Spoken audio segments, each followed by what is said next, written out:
तर नमस्कार शेतकरी मित्रांनो, स्वागत आहे तुमचे सर्वांचे पुन्हा एकदा पाटील बायोटेक मराठी YouTube चॅनलवरती। शेतकरी मित्रांनो, मी आलेलो आहे कांदा पिकाच्या प्लॉटमध्ये। एकंदरीत कांदा पिकाला पहिली फवारणी कोणती करणं गरजेचं आहे, नेमकं पहिली फवारणी केव्हा करणं गरजेचं आहे, का करणं गरजेचं आहे, सविस्तर माहिती या व्हिडिओच्या माध्यमातून मी तुमचा मित्र विशाल इथं तुम्हाला देण्याचा प्रयत्न करतोय। पहिली फवारणी करताना आपल्या कांदा पिकामध्ये मुख्यतः म्हणजे आपल्याला थ्रिप्स जो काही गाभ्यामध्ये असतो तर थ्रिप्स या रोगाचा प्रादुर्भाव पाहायला मिळू शकतो।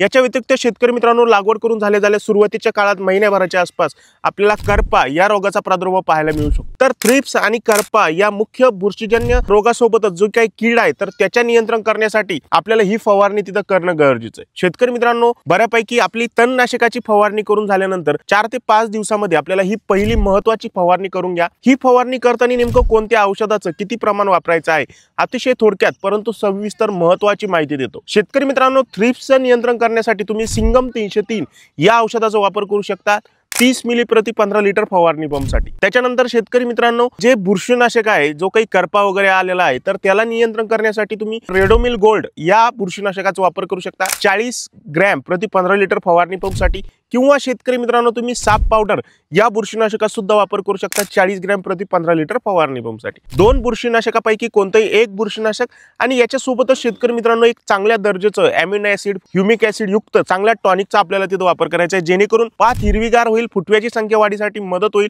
पांढऱ्या मुळांचा तिथं विकास होईल। तर त्याच्यामध्ये शेतकरी मित्रांनो तुम्ही ऑक्सिजन या टॉनिकचा वापर करू शकता 50 मिली प्रति 15 लिटर फवारणी पंपसाठी। शेतकरी मित्रांनो, सिंगम 303 रेडोमिल गोल्ड किंवा साप पावडर आणि त्याच्यासोबतच ऑक्सिजन 50 मिली या 3 औषधाची आपल्याला प्रति 15 लिटर फवारणी पंपासाठी आपल्या पाणी घेऊन आपल्या फवारणी आपल्या कांद्या पिकावरती करायची। याच्यासोबतच शेतकरी मित्रांनो, दव धुकं सध्याच्या काळात पडतंय तर त्या दव धुक्यापासून नियंत्रण मिळवण्यासाठी आपल्याला सिलिकॉन बेस्ड स्टिकर वापरायचा आहे ब्लेज सुपर 5 मिली प्रति 15 लिटर फवारणी पंपसाठी। तर अशा पद्धतीनं तुम्ही सध्याच्या काळात तुमच्या कांद्या पिकावरती पहिली महत्त्वाची फवारणी करून घ्या। निश्चितच दुसरी फवारणीचा सुद्धा व्हिडिओ होईल। शेतकरी मित्रांनो, दुसरं खत व्यवस्थापन कोणतं करणं गरजेचं आहे त्याचा सुद्धा व्हिडिओ आलेला आहे, खाली लिंक डिस्क्रिप्शन मध्ये देतो, आजच तो व्हिडिओ तुम्ही पाहू शकता। मित्रांनो, व्हिडिओ आवडला असेल चॅनलला सबस्क्राइब करून घ्या। मनामध्ये कुठलीही शंका असेल तर खाली कमेंट करून विचारा, लवकरात लवकर आम्ही तुमच्या कमेंटचं उत्तर देण्याचा इथं प्रयत्न करू। धन्यवाद।